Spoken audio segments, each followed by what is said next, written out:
দর্শক আসসালামু আলাইকুম। সবাই কেমন আছেন? সবাইকে শারদীয় দুর্গা উৎসবের শুভেচ্ছা। যেহেতু আমার চ্যানেলটা অন্যান্য ধর্মাবলম্বী সবাই দেখেন, তাই সবার কী, কী উৎসব আছে সেটা আমার মাথায় রাখতে হয়।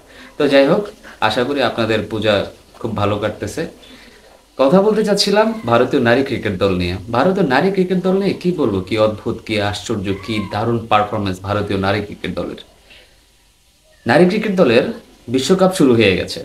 যেহেতু বিশ্বকাপটা শুরু হয়ে গেছে সেহেতু বিশ্বকাপ নিয়ে কথা বলতে হয়, যেহেতু ক্রিকেট নিয়ে কথা বলাই আমাদের কাজ। তো সেই ক্ষেত্রে নারী আর পুরুষের তো তফাৎ করাটা ঠিক না, তাই না? প্রথম খেলা শুরু হলো ভারত এবং শ্রীলঙ্কার মধ্যেকার আপনার আসামের গুয়াহাটিতে। আহ, ভালো গিয়েছিলাম আমি একবার দেখতে ঘুরতে, এই তো বছর খানেক আগে, বছর দেড়েক দুয়েক আগে, বছর দুই দুই বছর আগে। এখন তো অবশ্য ভিসা বন্ধ হয়ে গেছে বাংলাদেশের মানুষের জন্য, তো এখন আর যাওয়া হচ্ছে না। কবে হবে জানি না। তো যেটা বলছিলাম, ভারতের নারী ক্রিকেটাররা টস হেরে ব্যাট করতে আসে, শ্রীলঙ্কান উইকেট কিপার টস জিতে ফিল্ডিং করার সিদ্ধান্ত নেয়।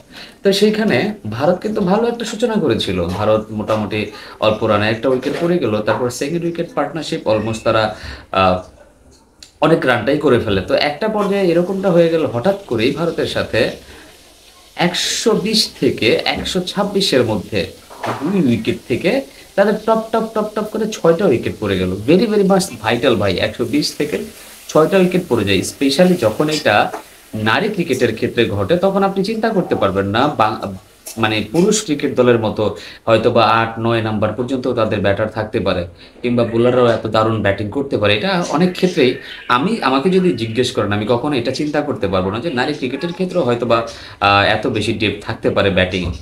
তো ইন্ডিয়ার আপনার শ্রীলঙ্কার এক বোলার আসলেন, তিনি 26তম ওভারে এসে, ব্যক্তিগত দলীয় 26তম ওভারে এসেই আপনার ইন্ডিয়ার ব্যাটারদের এক ওভারে তিনজনকে আউট করে দিয়েছে। আর তিনজনের মধ্যে কাকে কাকে আউট করছে জানেন? হারমানপ্রীত কর, তারপরে আপনার জেমিমা রদ্রিগেজ, এদেরকে তো ব্যাক টু ব্যাক 2 বলেই আউট করে দিছে। তারপরে ওই ওভারে আরেকজনকে আউট করে দিছে, রিচা রিচা ঘোষ। মানে মানে কি বলবো, আসলে একটা ওভারে যে ম্যাচটাকে এইভাবে টার্ন করে দিয়েছিল ইন্ডিয়া থেকে শ্রীলঙ্কার, একটা পর্যায়ে মনে হচ্ছিল যে actually I was confident that India হয়তো বা 160 কিংবা 170 রানের মধ্যে গুটায় যাবে।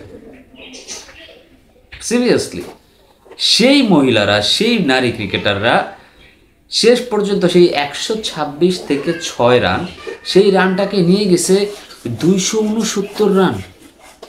আনবিলিভেবল। 47 ওভারে খেলা ছিল, বৃষ্টির কারণে 3 ওভার খেলা কাট অফ করে দেওয়া হয়েছে। তো সেইখান থেকে ভারতের নারী ক্রিকেটাররা 269 রান করছে ভাই, এটা আমার কাছে টোটালি আনবিলিভেবল মনে হয়েছে।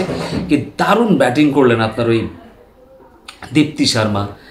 তারপরে আহ, একজন বোলার ছিলেন, শেষের দিকে এসে বেশ ভালো পিটিয়েছেন। আরেকজন অলরাউন্ডার ছিলেন, মাফ করবেন আমার আসলে সবগুলো নাম এত দারুণভাবে মনে নাই, বাট যতটুকু খেলা আমি দেখেছি, দারুণ দারুণ ব্যাটিং ছিল লাস্টের এই তিনজনের, স্পেশালি লাস্ট তিনজনের আপনার 7, 8, 9, এই 3 নম্বরে যারা ব্যাটিংয়ে নেমেছেন তারা। দীপ্তি শর্মার কথা স্পেশালি বলতে হয়। দীপ্তি শর্মা দেখেন, ব্যাট হাতে একটা 50 এবং সাথে কিন্তু বল হাতে 3টা উইকেট নিয়েছেন।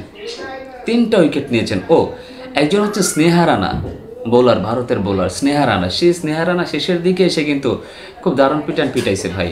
29-30 রানের একটা ইনিংস খেলছেন, খুবই অল্প বলে, বেশ ভালো স্ট্রাইক রেট ছিল।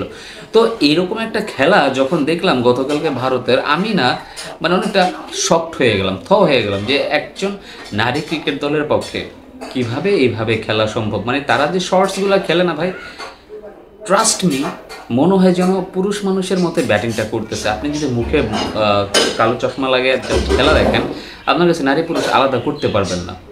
তো গেল এইটা। শ্রীলঙ্কার নারীদের কথাও কিছুটা বলি। শ্রীলঙ্কার নারীরাও যেভাবে ব্যাটিংটা করছে, আসলে খুব একটা খারাপ ব্যাটিং তারাও করেনি। তাদেরও যে 8 নাম্বার পর্যন্ত ব্যাটার ছিল, সেটা তাদের খেলা দেখেই বোঝা গেছে।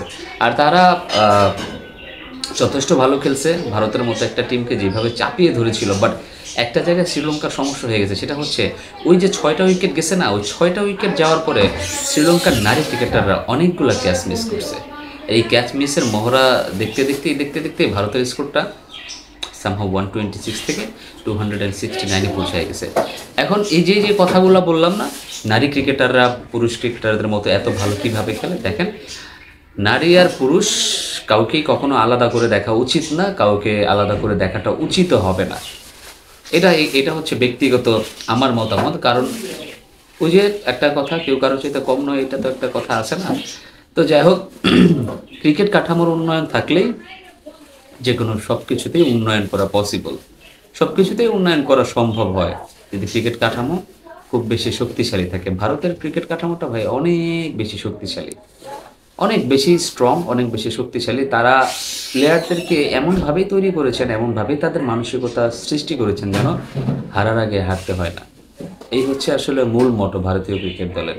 সবাই ভালো থাকবেন, সুস্থ থাকবেন। আসসালামু আলাইকুম।